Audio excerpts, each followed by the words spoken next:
Yves Parola qui va nous présenter une partie des travaux qui sont menés sous sa houlette dans le laboratoire, qui, comme vous voyez sur sa diapositive, concerne l'entomologie. Donc c'est à la fois extrêmement important pour les maladies que l'on étudie, puisque un bon nombre de maladies que l'on étudie dans ce laboratoire sont vectorisées, et puis d'autre part c'est captivant, étant donné la biologie très compliquée en réalité de ces vecteurs. On a l'impression que parce que ce sont des toutes petites choses, c'est simple, mais c'est pas vrai du tout.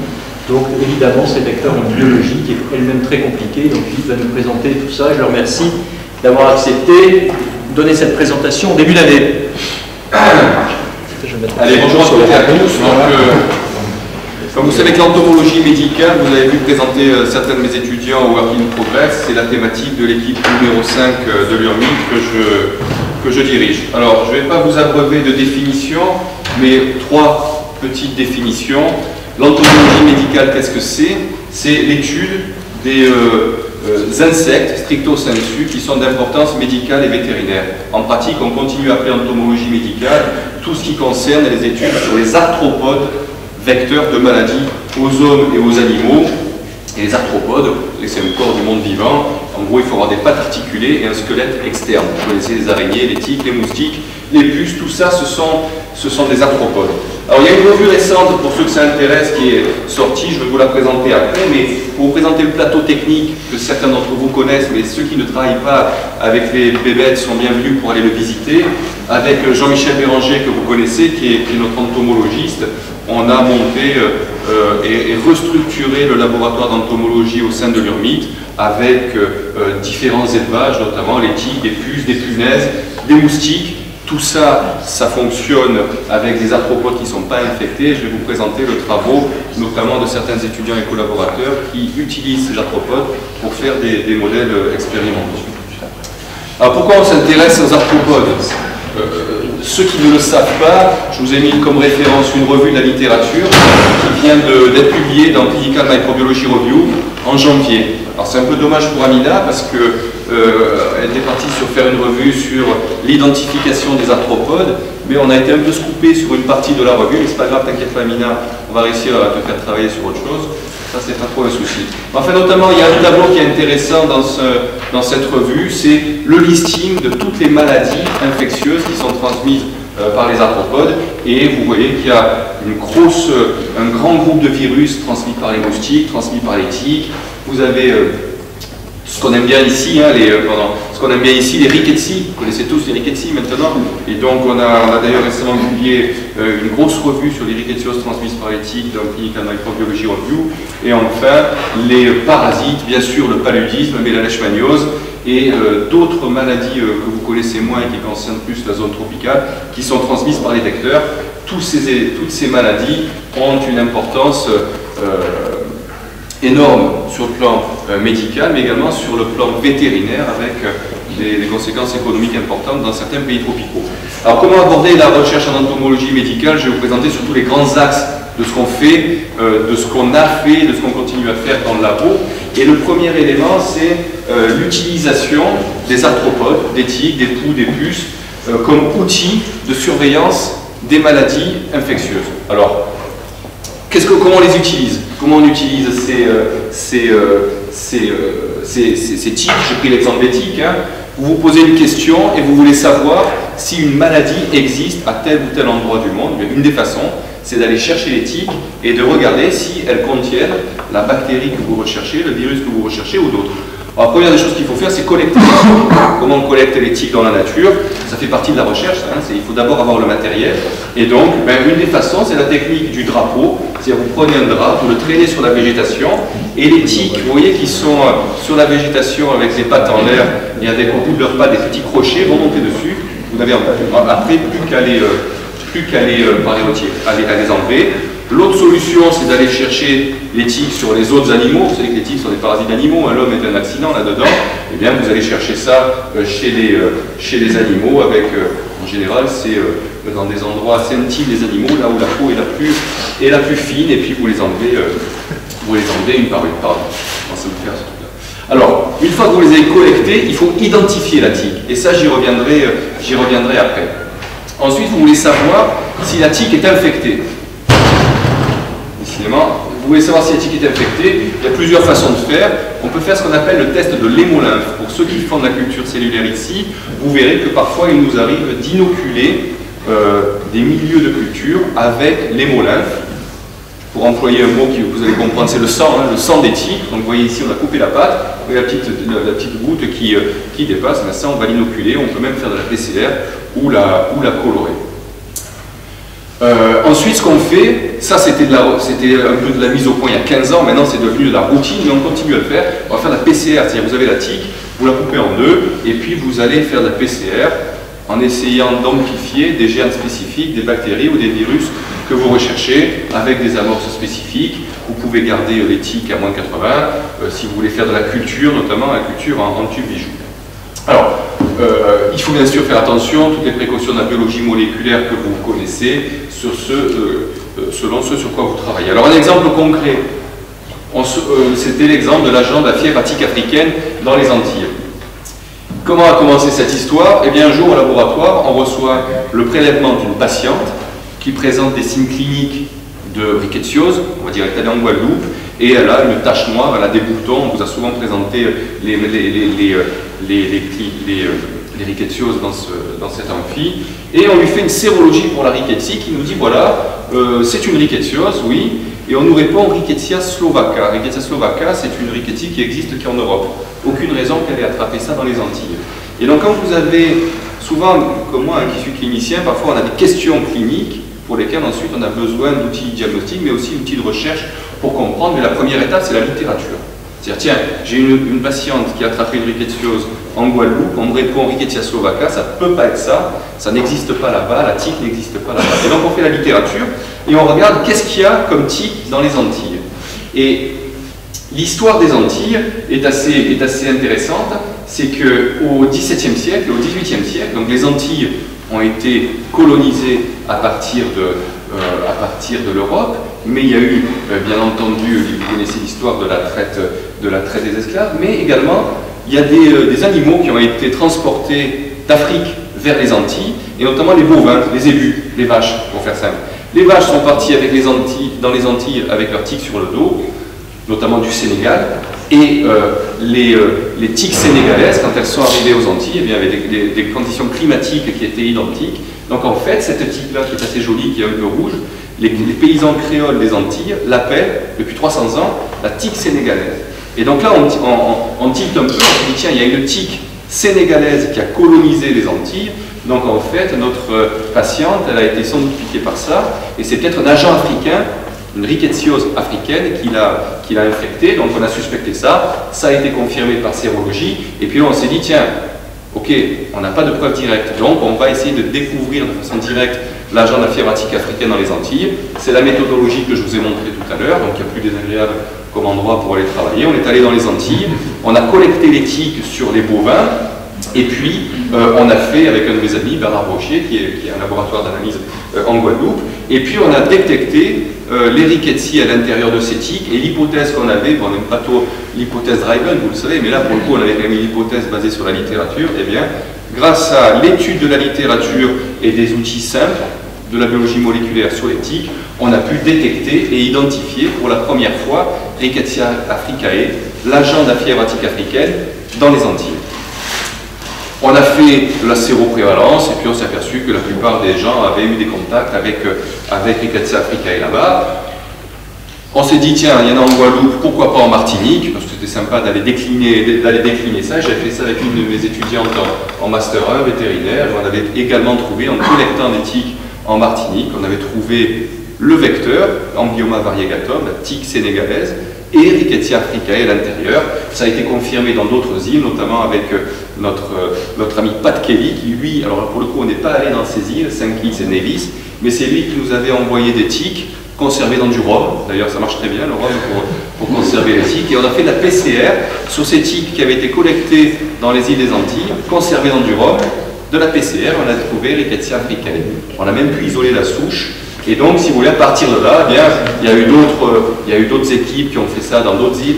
Mais vous voyez, à partir d'une patiente sur laquelle on a un résultat inhabituel, on fait la littérature, on essaye de comprendre. Ensuite, on décline quelques outils de biologie moléculaire qui sont relativement simples. Et on a la preuve que Rickettsia africae est présent dans les Antilles, et depuis il y a d'autres cas qui ont été rapportés dans d'autres îles. Je vous passe sur ce qu'on a fait également à La Réunion. La Réunion, c'était assez intéressant, mais c'était le même principe où on a mis en évidence Rickettsia africae. Alors voilà, ça c'était le premier grand principe, mais ça on a commencé il y a 15 ans. Il y a 15 ans, c'était innovant. Maintenant, c'est devenu de la routine. En général, maintenant, on fait faire ça à nos premiers Master 1 ou dès qu'on veut manipuler un peu en biologie moléculaire. Mais du coup, ça apporte toujours des datas, ça apporte toujours des informations et ça fait des publications qui sont toujours d'un bon niveau. Et globalement, dans cette équipe, on a fait plus de 60 publications à travers le monde. Alors, chaque fois, on a des collaborateurs ou des élèves qui montent ensuite leur équipe.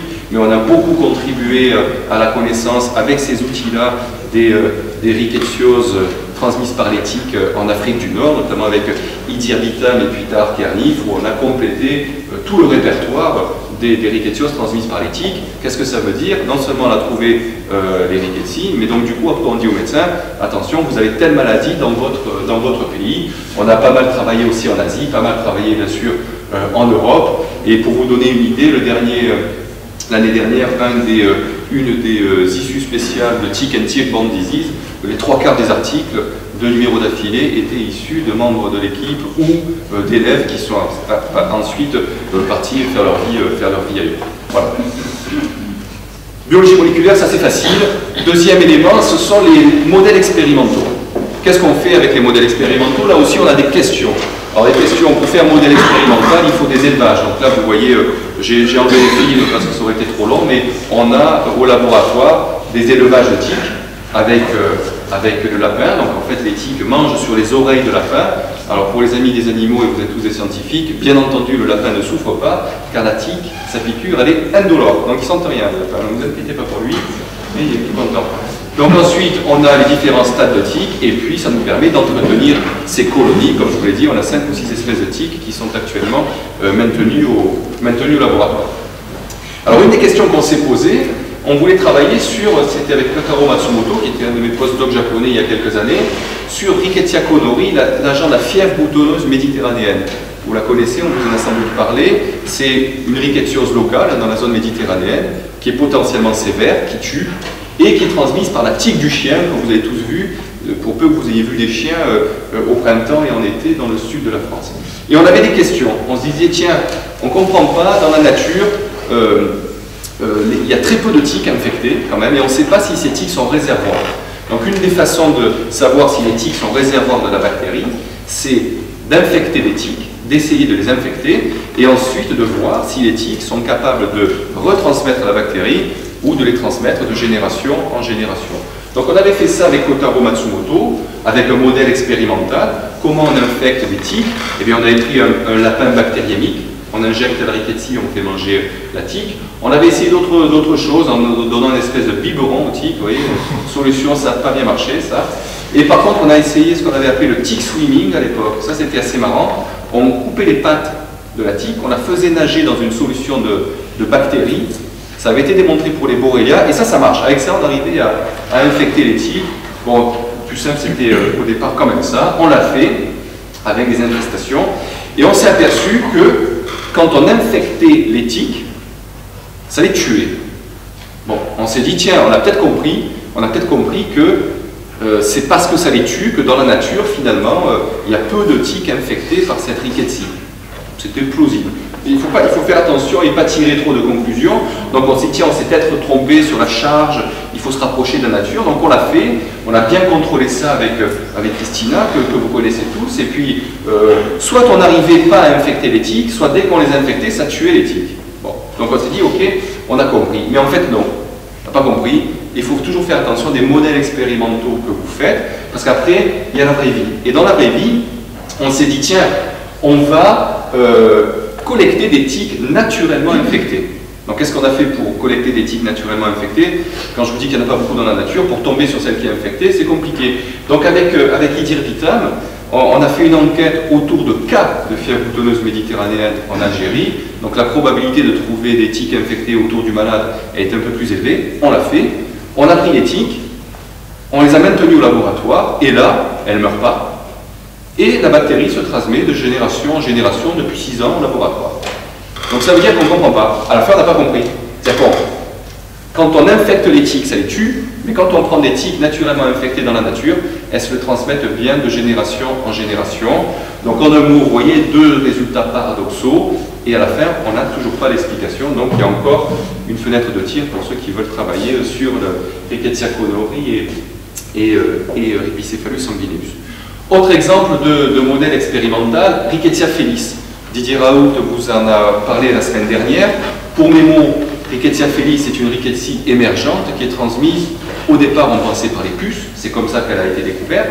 C'est surtout un agent d'infection et de fièvre d'origine indéterminée. Vous savez qu'un des plus grands problèmes de la médecine en zone tropicale, c'est les enfants et les adultes qui ont la fièvre, mais chez qui vous ne savez pas, parce que vous les examinez, il n'y a rien de probant, et ce n'est pas le paludisme, c'est ce qu'on appelle les FUO, Fever of Unknown Origin. Et on s'est aperçu que Rickettsia felis, qui était globalement relativement rare aux États-Unis où elle avait été décrite, en fait, était très fréquente en zone tropicale et très fréquente dans les causes de fièvre, avec notamment peut-être ici une forme de primo-infection qui avait été rapportée par Oleg Medianikov et dont le syndrome clinique avec cette éruption en Wolof était connu sous le nom de YAF.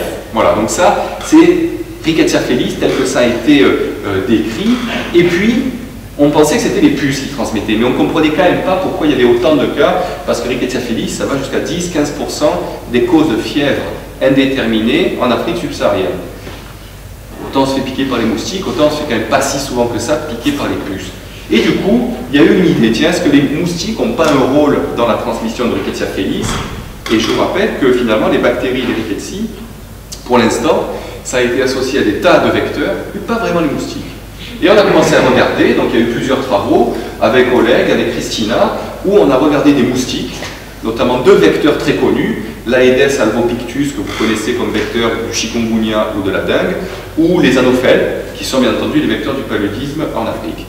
On a pris ces moustiques, un peu avec la méthodologie que je vous ai décrite tout à l'heure, les enquêtes, on collecte, on regarde ce qu'il y a dedans, et la surprise, il y avait Rickettsia felis à l'intérieur. Alors attention, ce n'est pas parce que vous détectez une bactérie dans un moustique, ou une tique ou une puce, que cet arthropode est forcément vecteur. Il faut qu'il soit capable de réellement le transmettre. En pratique, pour l'instant, c'est le point d'interrogation, mais on a détecté Rickettsia felis dans les moustiques. Ce qui permettrait d'expliquer certaines données, c'est qu'avec ce papier-là, je vous le conseille si vous voulez, notamment ceux qui sont en zone tropicale, où on a vu qu'il y a une espèce de gradient nord-sud, c'est-à-dire que plus on va vers le sud, plus on va là où il y a du paludisme, plus il y a aussi Rickettsia felis comme agent de fièvre inconnue en Afrique. Donc là aussi, vous voyez, on l'a trouvé dans les moustiques, c'est un peu parallèle à l'épidémiologie du paludisme, donc on s'est dit, tiens, est-ce que finalement, le moustique qui transmet le paludisme, il ne transmet pas aussi Rickettsia felis? Alors, on a la question. Encore une fois, vous voyez, il y a une question de recherche qui vient d'abord de l'observation et de la clinique vers les malades. Et donc, qu'est-ce qu'on a fait? Eh bien, pour prouver ça, on a mis en place un modèle expérimental avec un de mes étudiants en thèse sénégalais, donc Constantin, qui est toujours en vacances, j'imagine. Ouais, voilà. Donc Constantin, d'une part, il a mis au point l'élevage de moustiques avec Jean-Michel Béranger, donc avec des études. Et on a 2 espèces de moustiques maintenant au laboratoire, l'Aedes albopictus et les Anopheles gambiae qui transmettent le paludisme. Donc le principe, c'était quoi? Eh bien, ces moustiques d'élevage, c'était de leur donner la bactérie et ensuite de voir si elles sont capables de le transmettre. Alors comment on le fait? On a adapté le système qui avait été mis au point par Tahar Kernif pour les puces, c'est-à-dire qu'on les nourrit à travers des membranes artificielles. En gros, pour faire simple, on met du sang dans une petite boîte, une membrane, tout ça dans des conditions hygrométriques et de température optimale, et les moustiques piquent à travers la membrane pour prendre le sang. Voilà. Donc ça a été fait. Et qu'est-ce qu'on a fait donc pour le principe, tout bête, on a notre élevage. Au départ, on leur a fait boire du sang infecté, et puis après, on a dit, on va faire encore plus simple, on va carrément nourrir les moustiques sur le milieu de culture cellulaire des rickettsie. Je n'étais pas sûr que ça a marché. Vous savez que les moustiques, ils peuvent se nourrir de sang, mais notamment les mâles se nourrissent de jus sucré. Donc on s'est dit, tiens, on va leur faire bouffer le milieu de culture des rickettsi avec les bactéries à l'intérieur, et ça a marché. Donc c'est encore plus simple, ça a été la troisième manip qu'on a fait. Je passe ensuite, qu'est-ce qu'on testait? Eh bien on testait le moustique en lui-même, les déjections du moustique, les glandes salivaires, et également ce qu'on faisait pour voir s'ils sont vecteurs, c'est-à-dire s'ils sont capables, une fois qu'ils ont acquis la bactérie, de la retransmettre en piquant. On les faisait piquer sur du coton qui était un petit peu imbibé, et ensuite on faisait la PCR sur le coton pour voir si ils avaient injecté la bactérie sur ce coton-là. Ça a marché. Les moustiques sont positifs, mais ça c'est un effet seringue, hein, puisqu'ils prennent juste de la bactérie. C'est normal qu'ils l'avalent, après vous testez le moustique en entier, c'est normal qu'il soit positif. Mais de façon plus intéressante, les petits cotons sur lesquels ils ont pris leur repas suivant sont positifs en PCR. Il y a des tas de contrôles, hein, comme vous imaginez, puis on a fait 3 manips, ce qui permet de faire l'hypothèse quasi, c'est même de conclure hein, que ces moustiques-là sont sans doute des vecteurs, puisqu'ils sont capables d'acquérir la bactérie et de la retransmettre dans la piqûre. On a fait, donc Constantin avec Gilles a fait de jolies photos où on voit à la fois les points rouges, les rickettsi dans le tube digestif, dans les glandes salivaires et puis dans les ovaires. Voilà. Donc ça c'est tout récent, en tout cas c'est joli. La démonstration, je veux qu'on refasse quand même une manip pour être sûr, mais si ça c'est vrai, ça permettrait d'expliquer la constatation épidémiologique qu'on a faite, et ça serait aussi la première démonstration de la transmission d'une bactérie par un moustique. Voilà. Donc à démontrer, mais enfin on est à 3 manips avec des résultats consistants et puis des contrôles qui sont tous bons. Bon. C'est pas mal. Ensuite, autre modèle expérimental qu'on a mis en place, ça c'était, vous connaissez Bartonella cantana, qui est l'agent de la fièvre des tranchées, transmis par les poux de corps. C'est une maladie qui était connue pendant la Grande Guerre, la guerre de 14, ou qui était connue pendant chez les SDF, chez nous. Donc ça, on sait que ça marche. On sait que ça marche. Une question qui s'est posée, c'était est-ce que les puces de chat, qui sont quand même très fréquentes, parce que là aussi on avait des questions d'ordre épidémiologique, sont des vecteurs potentiels de cette Bartonella. Les puces de chat, on sait qu'elles transmettent d'autres Bartonella, Bartonella ncl, qui donne la maladie des grippes du chat. Là, c'est une question. On s'est dit, tiens, est-ce que finalement on ne peut pas mettre une autre Bartonella dans les puces, ce qui nous permettra de comprendre peut-être un peu mieux l'épidémiologie de la fièvre des tranchées ou certains cas. Donc, qu'est-ce qu'on a fait pour ça? Eh bien, on a mis en place un élevage de puces. C'est ce qu'on a appelé la machine à puces.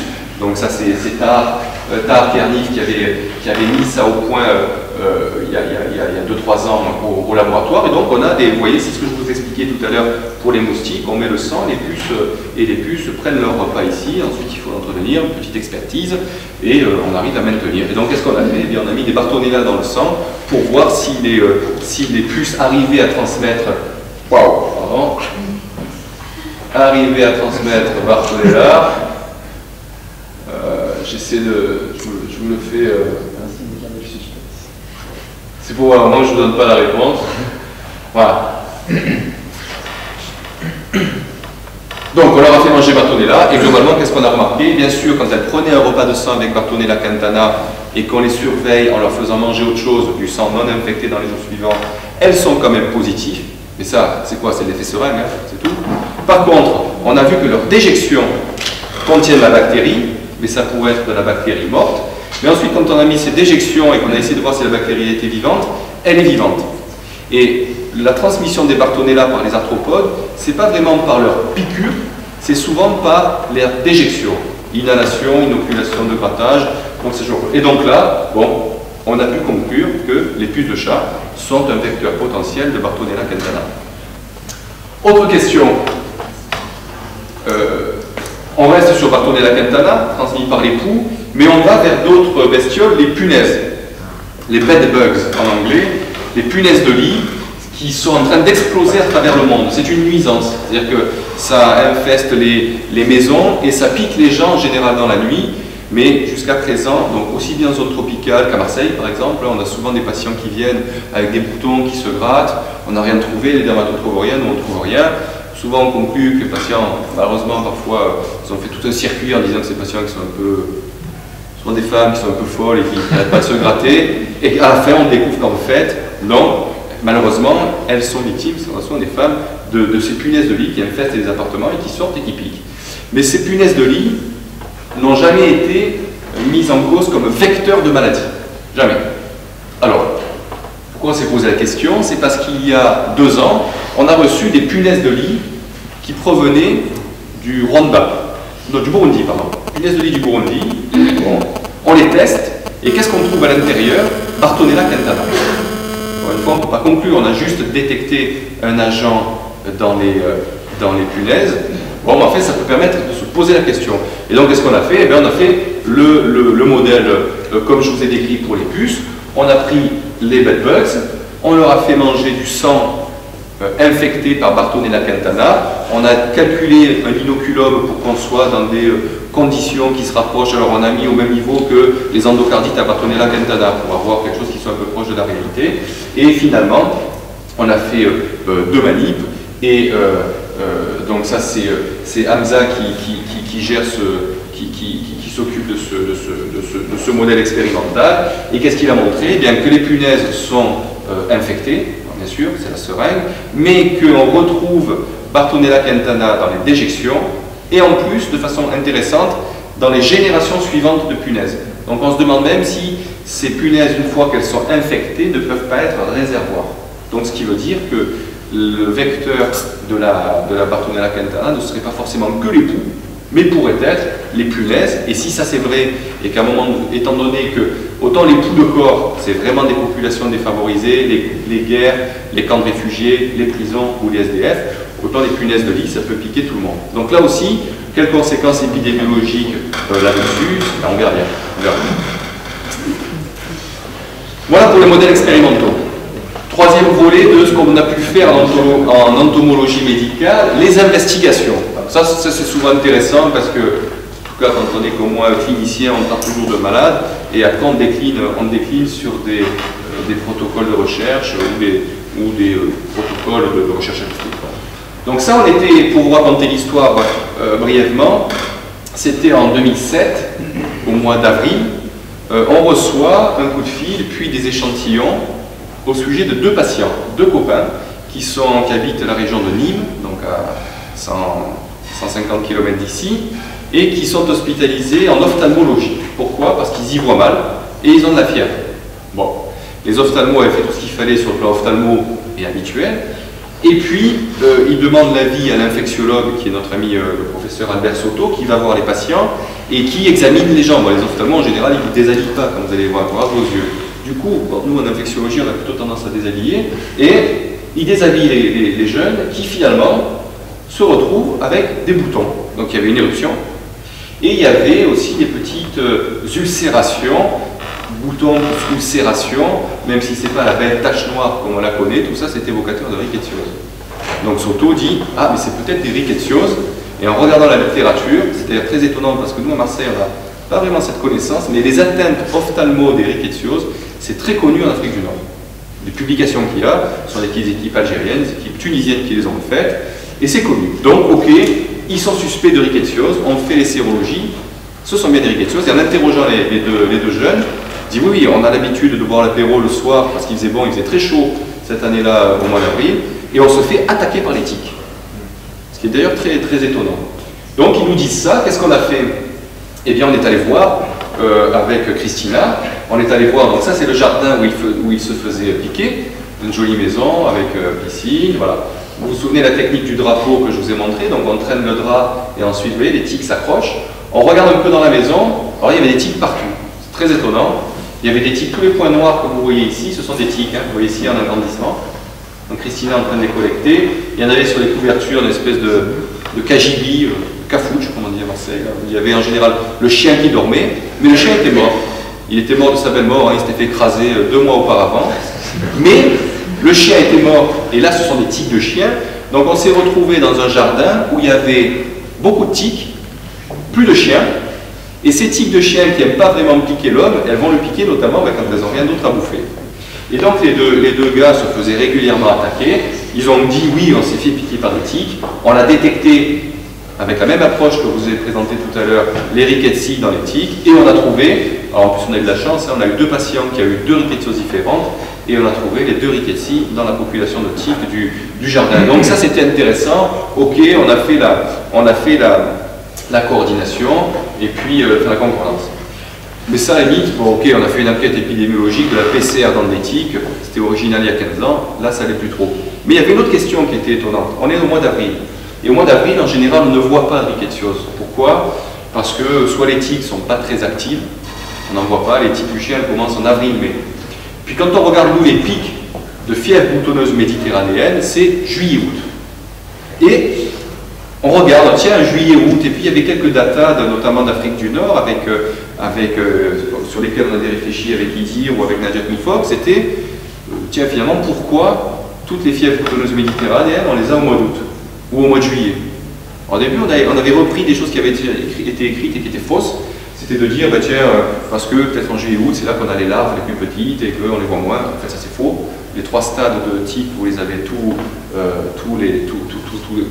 du début du printemps jusqu'à la fin de l'été. Mais quand on a regardé les températures, on s'est dit, tiens, à Nîmes, en cette année-là, c'était le mois d'avril le plus chaud depuis 50 ans. Il y avait des températures estivales, il faisait 30 degrés. Et donc on s'est dit, tiens, est-ce que la température a un lien avec le fait qu'on ait eu des cas au mois d'avril, avec le fait qu'on ait des cas en juillet et août. Donc, qu'est-ce qu'on a fait?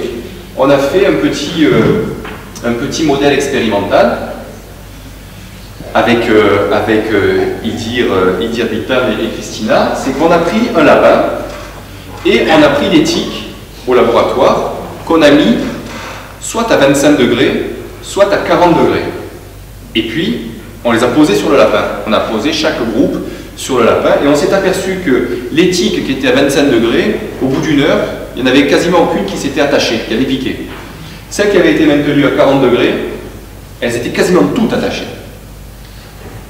Du coup, on a fait un autre modèle expérimental sur nous, c'est-à-dire qu'on a pris un volontaire, il y en a eu plusieurs d'ailleurs, et donc on a pris les tiques, ces tiques justement qui n'aiment pas piquer l'homme, les tiques de chien, elles n'aiment pas piquer l'homme. On les a mises à 25 et on les a mises à 40. Et là, même résultat, les tiques qui étaient à 25 au bout d'une heure, très peu étaient attachées, celles qui étaient à 40, elles s'étaient attachées tout de suite. La conclusion de ça, ça veut dire quoi? Ça veut dire qu'en fait, ces tiques de chiens qui n'aiment pas piquer l'homme, plus il fait chaud, plus elles deviennent agressives pour piquer autre chose que l'homme.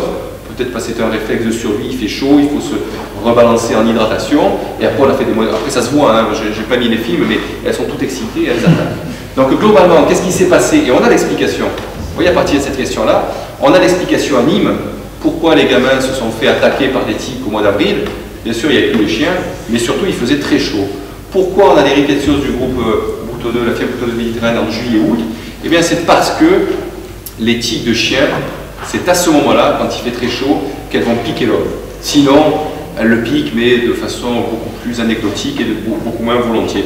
Donc vous voyez, une observation clinique, un diagnostic, un mini-modèle expérimental. On n'est pas dans la science moléculaire de haut vol, hein. J'espère qu'il n'y en a pas qui sont frustrés parmi vous, mais au moins on répond à une question avec un modèle animal et un modèle sur homme.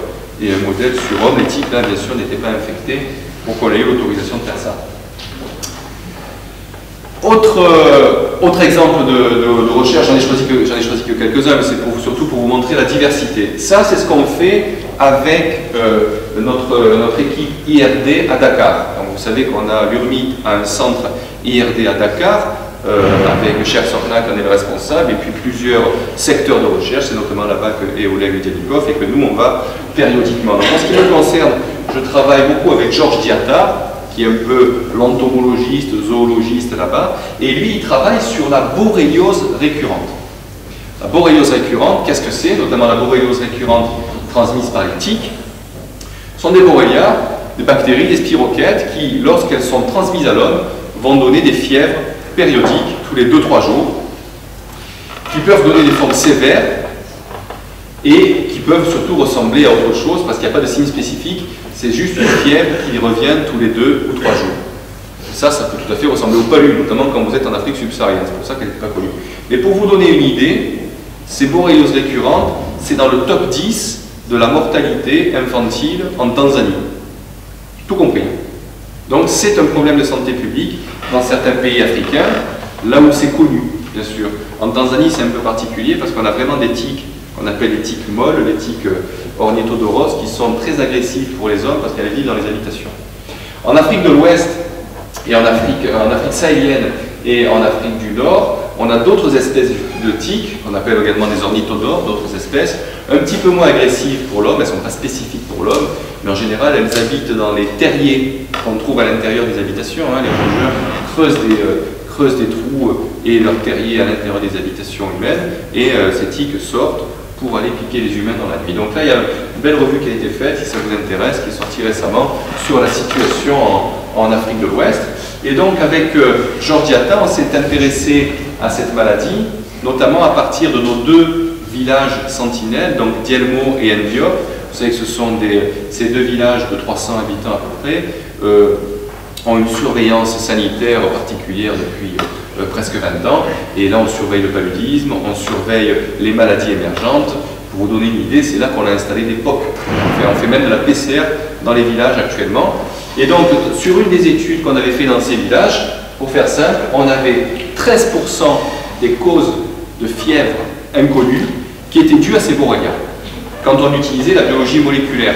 Parce que quand vous utilisiez la lecture au microscope sur frottis-gouttes épaisses, puisqu'elle se voit sur frottis-gouttes épaisses, vous en trouvez très peu, parce que c'est très difficile à voir, et puis surtout il faut les chercher.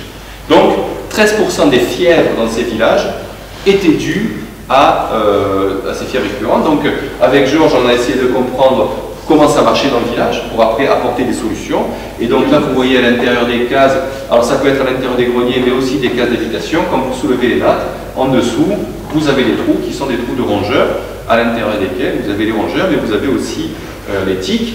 Et donc Georges, avec son équipe et son super aspirateur, là, il rentre dans le terrier, il aspire tout ce qui vient, et en général, les tiques viennent avec. Donc, vous voyez ici à Dielmo, là c'est dans une habitation.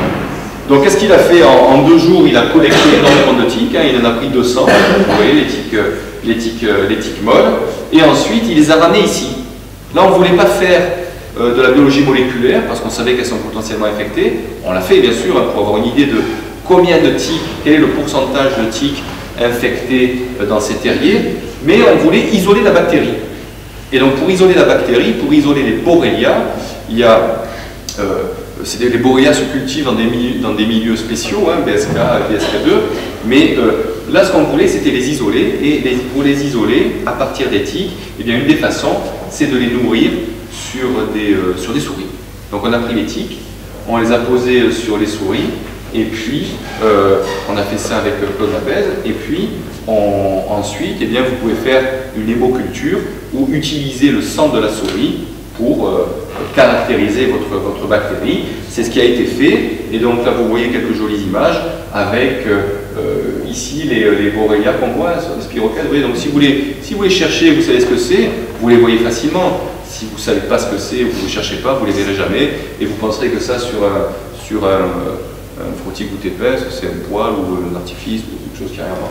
Voilà, donc on a eu la bactérie, vous voyez, à partir du village, le modèle expérimental ici, et bien sûr, je ne vous le décline pas ici, mais à partir de ces souches, on a fait des études génétiques, on a regardé la position phylogénique de ces borrélias par rapport aux autres borrélias qui avaient été isolés.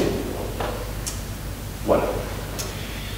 Dernier point sur qu'est-ce qu'on fait dans cette équipe, entre autres, hein, il n'y a que quelques exemples, mais dernier point, c'est, je vous ai dit tout à l'heure, la première étape. Dès que vous voulez travailler sur les arthropodes, c'est de savoir de quoi il s'agit. Bon, une tique, une puce, un pou, d'accord. Mais de quelle espèce s'agit-il? Pourquoi? Des tiques, vous en avez 800 espèces à travers le monde. Mais les tiques, elles ont... je vous parlerai de la vie des tiques, mais certaines tiques vont vous piquer, d'autres ne vous piqueront jamais. C'est ce qu'on appelle la spécificité d'hôte. Donc, aussi bien quand vous faites une enquête à grande échelle que quand un patient qui a trouvé une tique sur lui vous l'amène, le fait de connaître l'espèce, eh bien, si c'est un vecteur de maladie, ça vous obligera à suspecter telle maladie et en attendre peut-être les signes cliniques. Donc, comment on identifie les arthropodes? Alors, il y a la méthode, on va dire, classique, historique, et c'est celle qui est décrite dans cette revue donc, qui vient de sortir de janvier 2014. Ils ont pris quelques exemples. C'est un peu la première partie de la revue Namina qu'on pensait faire. Celle-là, tant pis, on en fera un petit résumé. Eh bien, on regarde la tique, on l'observe, la tique, le moustique, peu importe, on l'observe au microscope, à la loupe binoculaire plutôt, et on dissèque. Parfois, on est obligé de disséquer. Et donc, pour les tiques, par exemple, ça va être des caractères morphologiques qui vont des pattes, la tête, le thorax, les organes génitaux. Pour les moustiques, ça va être les ailes, les antennes. Voilà. Pour faire ça, il faut être un expert et avoir la documentation adéquate. Par exemple, il y a des livres. Alors, l'IRD a fait des CD-ROM qui sont très utiles pour les moustiques, notamment les moustiques de la zone méditerranéenne et les moustiques d'Afrique de l'Ouest. Là aussi, il faut être un peu habitué à l'entomologie et à l'utilisation de ce qu'on appelle les clés dichotomiques, c'est-à-dire qu'en fonction du caractère, eh bien, petit à petit, vous resserrez sur l'espèce qui, à la fin, va être identifiée. Le problème, c'est qu'il y a peu d'experts. En entomologie médicale, je ne sais pas, moi, sur les tiques, je pense qu'en France, on doit être moins de 12 à pouvoir identifier correctement des tiques en dehors des 2 ou 3 principales. Sur les moustiques, là aussi, il y en a très peu, même si on a des experts, notamment à Montpellier. Mais globalement, si on met ça à l'échelle de la France, des entomologistes, il n'y en a plus. Et ensuite, vous avez l'autre problème, c'est que les tiques, les poules, les puces, les moustiques peuvent être abîmés. Et donc là, vous n'avez plus les caractères pour les identifier. Ou bien, les stades immatures sont encore plus difficiles. Donc entre le fait que, et on a eu cet exemple-là, c'est-à-dire qu'il y a quelques années, si j'étais pas là ou si Jean-Michel Béranger n'est pas là au laboratoire, une tique qui arrive, même si on la prend en photo, une photo n'est pas suffisante pour identifier l'espèce. Au mieux, on pourra identifier le genre, mais c'est tout. Ok, donc la morphologie, c'est difficile, il faut les documents, il n'y a plus d'entomologistes, c'est compliqué. Donc qu'est-ce qui a été un peu innovant ces dernières années? D'une part, la biologie moléculaire. Biologie moléculaire, qu'est-ce qu'on a fait? Alors ça, nous, on n'était pas leader là-dedans, enfin, on a utilisé les outils qui avaient été proposés. Eh bien, on va utiliser certains gènes des tiques, on fait la PCR, on les amplifie, on envoie ça dans GenBank, et GenBank nous répond, voilà l'identification de la tique. Le problème, c'est que, bien sûr, comme tout ce que vous connaissez, il faut que la banque de GenBank soit le plus complet possible et la plus large possible. Je vous donne un exemple là d'une tique qui a été prélevée sur un patient en Algérie et qui avait identifié Taracarnif à Alger. Il me répond, voilà, Hyaloma lusitanicum. Ok, très bien. La tique arrive ici, vu qu'on a trouvé une rickettsia à l'intérieur, on s'est dit on va faire de l'identification moléculaire. Donc Hamza prend la tique, il fait la phylogénie et l'identification et ça ne matche pas. On nous répond Hyaloma, dromedari ou autre chose, mais avec un pourcentage d'homologie qui n'était pas optimal. Qu'est-ce que ça veut dire? Tout simplement, la séquence de Hyaloma lusitanicum n'était pas dans GenBank, et même en faisant notre gène, ce n'était pas le même bout. Donc on n'y arrivait pas. Donc vous voyez, ça a des limites, cette identification moléculaire. D'une part, est-ce que les séquences sont dans GenBank? Et deuxièmement, quel gène choisir? Le 12S RNA, c'est bien pour les tiques, c'est pas forcément bien pour les moustiques. Il n'y a pas vraiment de primer idéal tout à propos. Enfin, c'est quand même intéressant, on l'a utilisé, et puis ensuite, il vous faut le plateau technique, la PCR, avec tous ses avantages et ses inconvénients. Alors, qu'est-ce qu'on a un peu fait ces derniers mois ici au labo? C'est qu'on a pris la technologie du Malditoff. Bon, le Malditoff, vous avez tous vu ça présenté aux différents WIP, et puis vous savez tous maintenant ce que c'est, donc je passe assez là-dessus avec ces spectres qu'on obtient.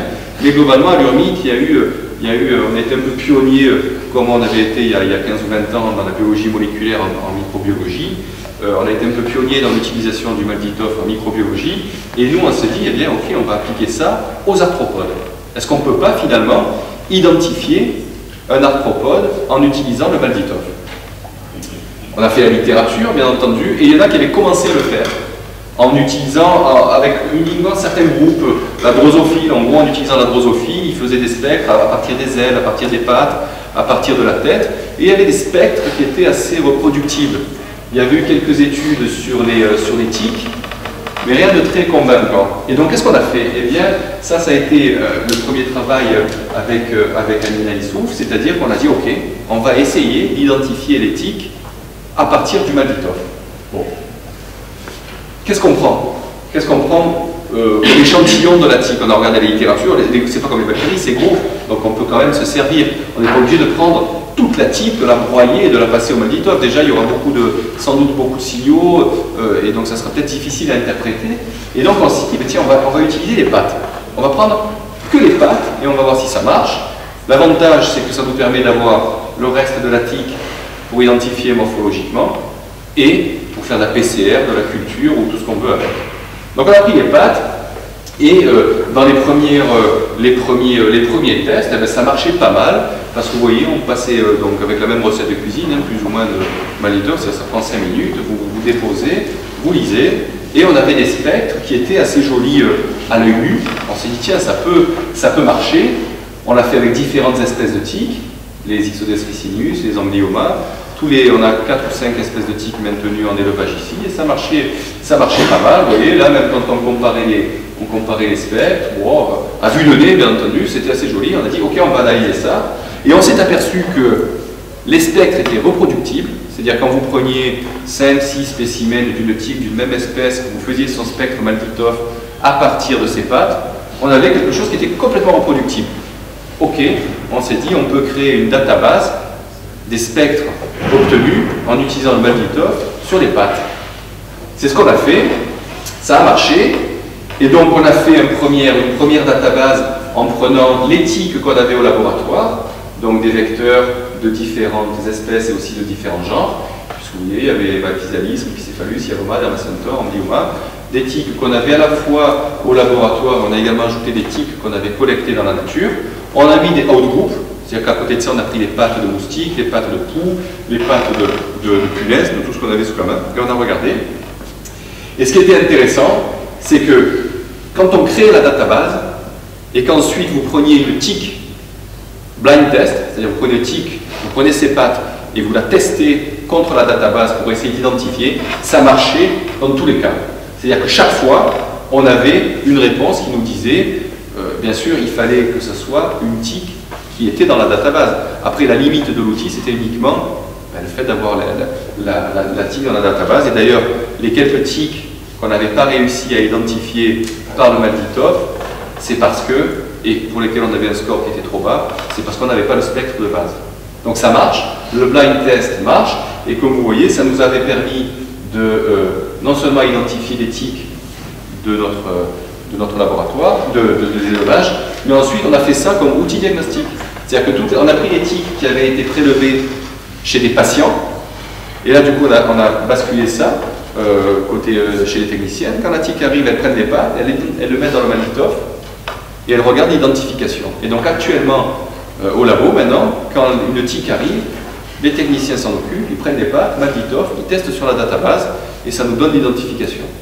Avec un score qui est fort. En général, quand ça ne matche pas et que le score est faible, c'est que c'est une tique qui n'est pas dans la database. L'avantage que ça a, c'est que vous voyez ici, on avait pu garder tout le reste de la tique pour faire la détection moléculaire des agents qui contenaient, et ce qui nous avait permis d'isoler pas mal de bactéries chez des tiques qui avaient été prélevées de patients. Et ça, c'est un exemple. C'est-à-dire que cette tique-là, qui est une nymphe, personne ne peut identifier ça. Hein. Elle est tout écrabouillée, c'est une nymphe en plus, c'est difficile. On l'a mise au Malditov avec les quelques pattes qu'il y avait, et ça nous a répondu Ixodes ricinus.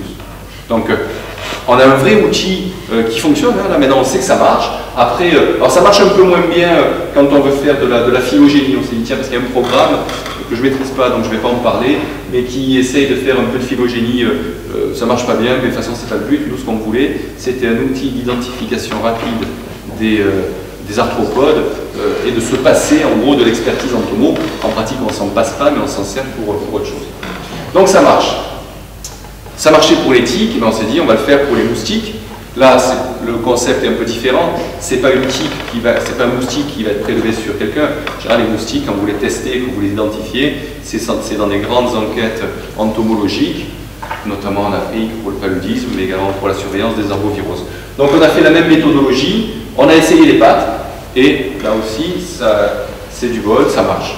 Alors, ça marche, on a des jolis spectres à partir des pattes, ici avec les spectres d'Anopheles gambier. On s'est créé une database en prenant, avec la collaboration donc, de nos équipes IRD à Dakar, ils nous ont envoyé des moustiques qui étaient clairement identifiés.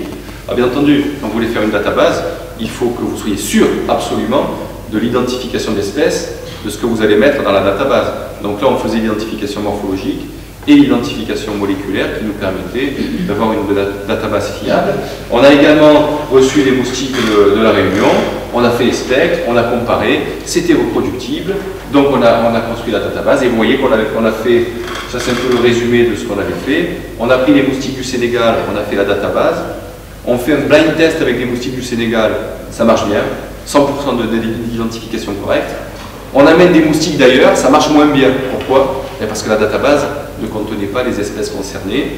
On l'enrichit et ensuite on a du 100%.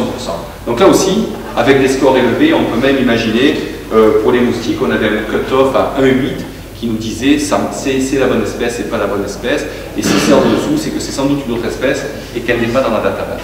Donc vous voyez, avec ces moustiques, ça marche aussi. On a testé ça avec des moustiques de la zone méditerranéenne et après la publication de ce papier, il y a une équipe suédoise qui est venue avec ses moustiques suédois. On a fait la démonstration, donc on était volontairement, on a mis notre crédibilité, on va dire, en jeu. On leur a dit venez avec vos moustiques, vous ne nous dites pas ce que c'est, on fait la database, on fait le blind test et ça a marché. Le seul qui n'a pas marché, c'était une autre espèce qui n'était pas dans la database. Voilà. Donc ça fonctionne. Il y a tout donc ça fonctionne pour les moustiques, ça fonctionne pour les tiques. Alors pour les moustiques, il y a Lionel Almeras est en train d'essayer avec Amina de voir si on ne peut pas identifier les larves, parce que vous savez que les larves de moustiques, c'est aussi un élément important dans la lutte contre les maladies et dans la surveillance. Et c'est encore plus difficile à identifier les larves parce qu'il faut les monter. Donc c'est très compliqué, il faut une expertise et des documents. Donc là aussi, on a des premiers résultats, je passe assez vite, mais ça a l'air de pas mal marcher. Voilà. On avait assez peu d'espèces, donc je passe pour ne pas prendre trop de temps, mais globalement ça marche pas mal. Alors on a essayé les puces.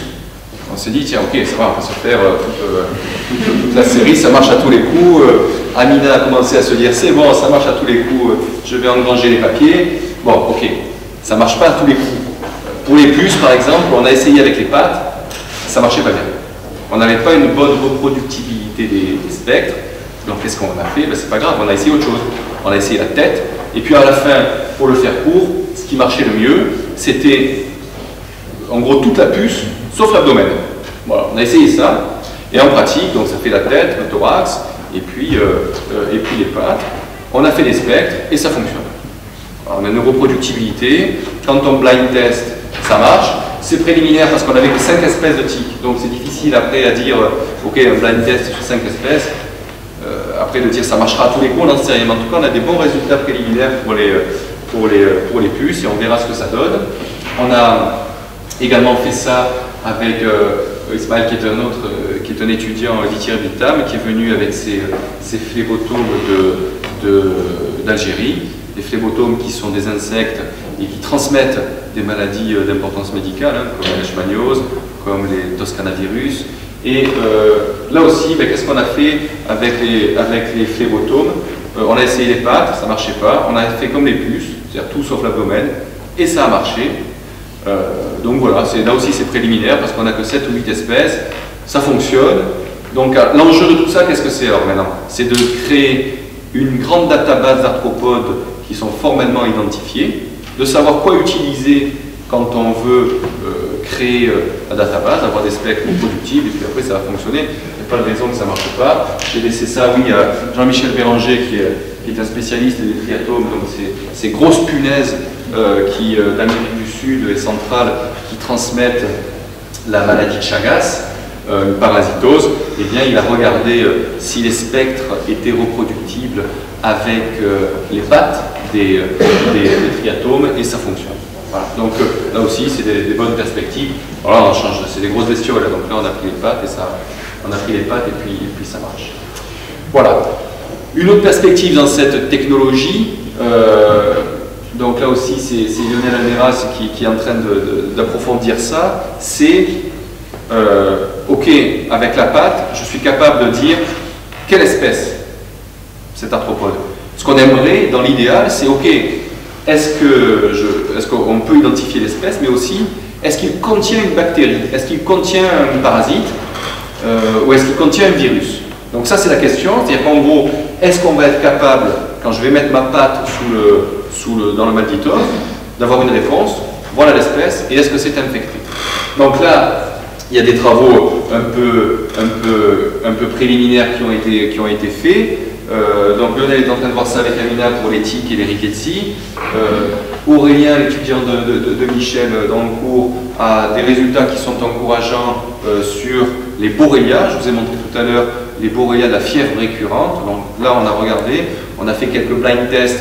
Il y a des limites dans la discussion de ces résultats, mais globalement, il y a des résultats préliminaires qui sont intéressants. C'est-à-dire qu'en faisant, on va dire pour faire simple, d'un côté le spectre des bactéries, de l'autre le spectre de la tique, de l'autre le spectre de la tique infectée par les bactéries, avec les systèmes de soustraction. Ensuite, vous avez une analyse qui peut vous dire, ben là, il n'y a que la tique et c'est telle espèce, ou là, il n'y a que la tique plus la bactérie. Donc, c'est en cours, mais c'est encourageant. Et bien entendu, dans une application à grande échelle, ça peut être quand vous ferez des enquêtes entomologiques sur le paludisme en Afrique, quand vous collectez les moustiques, si vous avez un outil qui vous dit, voilà l'espèce, et en plus, il contient ou pas le plasmodium, ça vous donnera des données intéressantes et surtout rapides.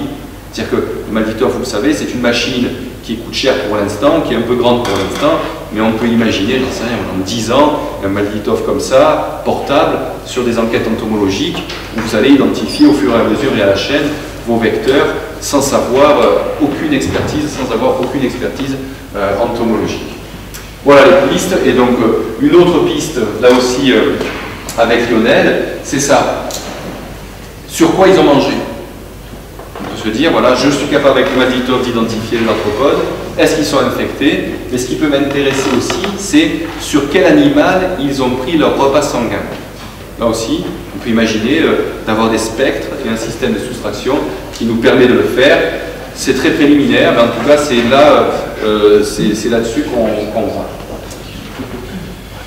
Voilà, j'en ai terminé. Encore une fois, pour les étudiants qui n'ont pas vu ça, vous pouvez visiter la partie entomologie de ces travaux. Je vous ai fait un aperçu. Il y a d'autres choses qu'on fait, mais là, ça vous donne un peu une vision des différents étudiants, d'ailleurs, puisque je vous ai présenté la plupart des travaux de mes étudiants en thèse, et vous serez les bienvenus. Ils pourront vous montrer, si jamais vous voulez voir des bestioles, vous qui travaillez, enfin pour certains d'entre vous, uniquement sur des cellules ou des choses beaucoup plus petites. Voilà, j'ai terminé.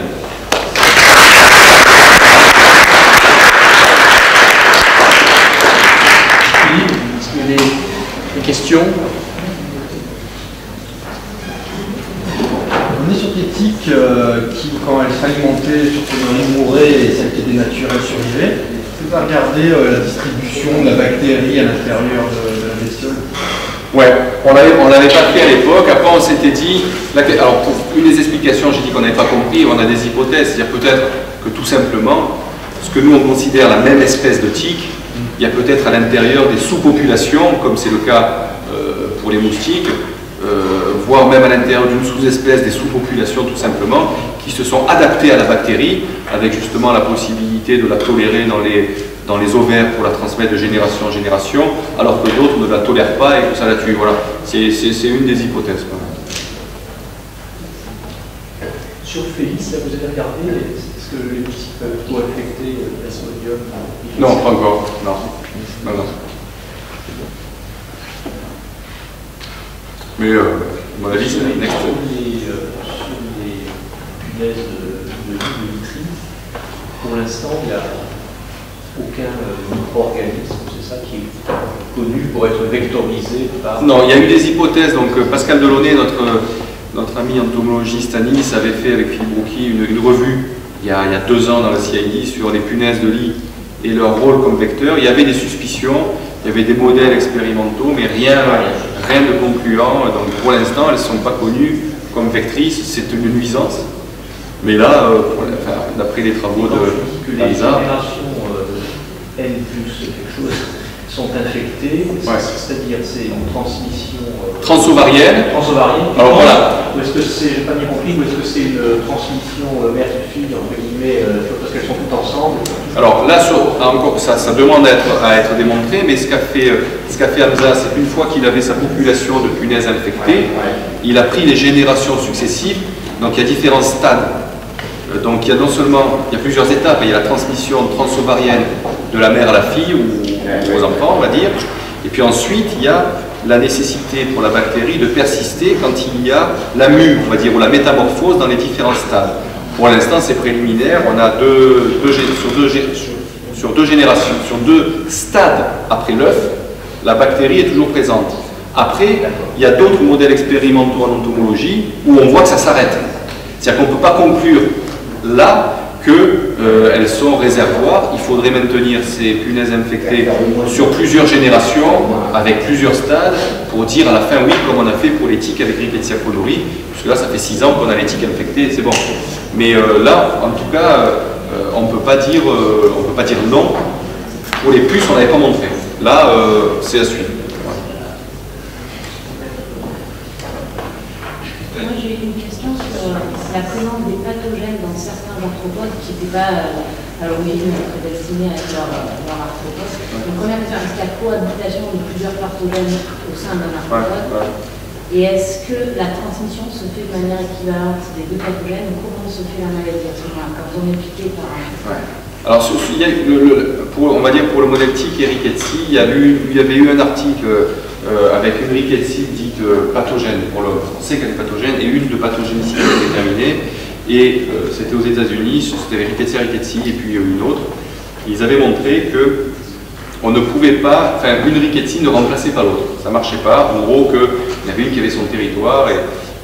Mais bon, c'était un truc, donc on ne peut pas répondre de façon générale. Nous, ce qu'on sait au laboratoire, c'est qu'on a certaines tiques, notamment les Rickettsia sanguineus, qui sont infectées, entre guillemets, ou en tout cas associées à des bactéries intracellulaires qu'on appelle endosymbiontes parce qu'elles vivent avec la tique et on ne connaît pas bien leur rôle dans la vie de la tique. Mais certaines de ces tiques qui sont associées à un endosymbionte sont également infectées par des Rickettsia.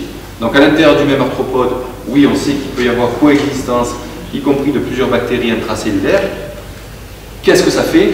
Je ne sais pas. Peut-être que c'est pour ça que certaines tiques, si elles ont l'endosymbionte, ne sont pas réceptives à Rickettsia cholori parce que la place est prise. J'en sais rien, après on peut tout imaginer. Non, mais ça existe. Est-ce qu'on pourrait pas faire un modèle animal de voir si la tique avec endosymbionte est plus ou moins réceptive à une bactérie comme Rickettsia cholori par rapport à la tique sans endosymbionte.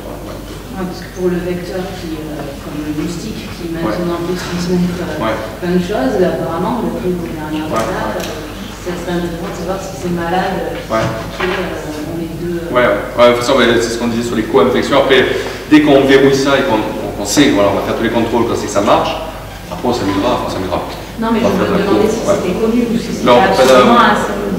Peut-être pas que je sache, en tout cas avec les bactéries. Après, les virus et les parasites, je suis un peu moins la littérature, donc je ne sais pas.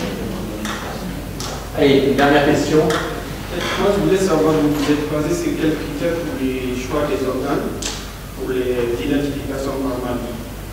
Les imagines, en fait. Pourquoi on a choisi les pattes et pourquoi on a essayé, tout simplement. C'est-à-dire que si on prend les tiques, par exemple, le seul article ou les 2 articles préliminaires qui avaient été publiés, ils prenaient la tique en entier. Bon, on n'allait pas refaire pareil. Nous, ce qu'on voulait, c'était avoir un échantillon qui soit le plus simple possible, qui préserve l'arthropode pour faire autre chose et qui soit facilement utilisable quand la tique arrive. Donc après, on a essayé, c'est-à-dire qu'après, c'est au hasard. Donc on a dit, après, on ne pouvait pas essayer la tête, les pattes, machin. On a commencé par les pattes parce que c'était le plus simple. On a vu que ça marchait pour les moustiques, ça marchait pour les tiques. Quand on a vu que ça ne marchait pas pour les puces et pour les phlébotomes, on a dit, on prend autre chose. Mais on a juste essayé, on a fait les tests. Est-ce que sur les plans aussi, les points ce sont des parties très différenciées au niveau des tiques? Sur le plan morphologique, oui. Non, c'est pas très utile. Est-ce que la patte est un élément morphologique d'identification des tiques, par exemple? Pas du tout. Autant la tête des tiques contient beaucoup de critères morphologiques qui permettent leur identification, autant à partir des pattes seules, on ne peut rien faire, et les pattes interviennent très peu dans les clés d'identification des tiques. Et des moustiques, je pense aussi, même si je connais un peu moins le domaine. J'imagine, en fait, si c'est une partie qui est très conservée, c'est le centre technique, peut-être qu'on risque de trouver, même si c'est reproductif, ça peut conserver beaucoup d'espèces. Peut-être. Mais après, on l'a fait sans idée. on l'a fait sans idée préconçue, on a juste regardé si ça marchait.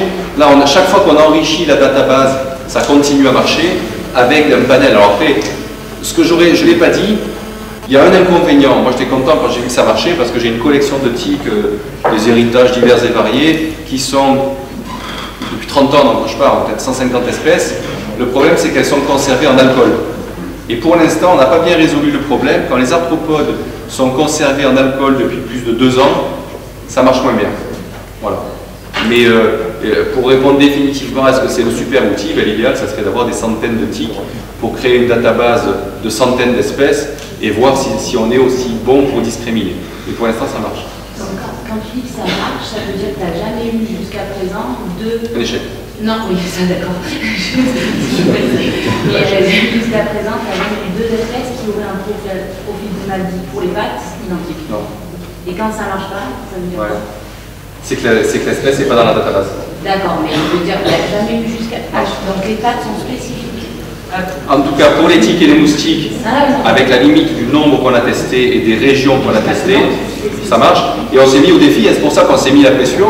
Bon, on était confiants, mais quand les Suédois nous ont dit ce que vous faites c'est intéressant, on vient avec nos moustiques, on leur a pas dit, envoyez-les d'abord, enfin, on a commencé à faire le truc, ils sont venus avec leur machin, on l'a fait devant eux, et ça a marché, sauf pour un, qui n'était pas une espèce... On va voir, l'idéal, ça serait que ça marche au plus... Voilà. Ah ouais. Ok, merci beaucoup Philippe.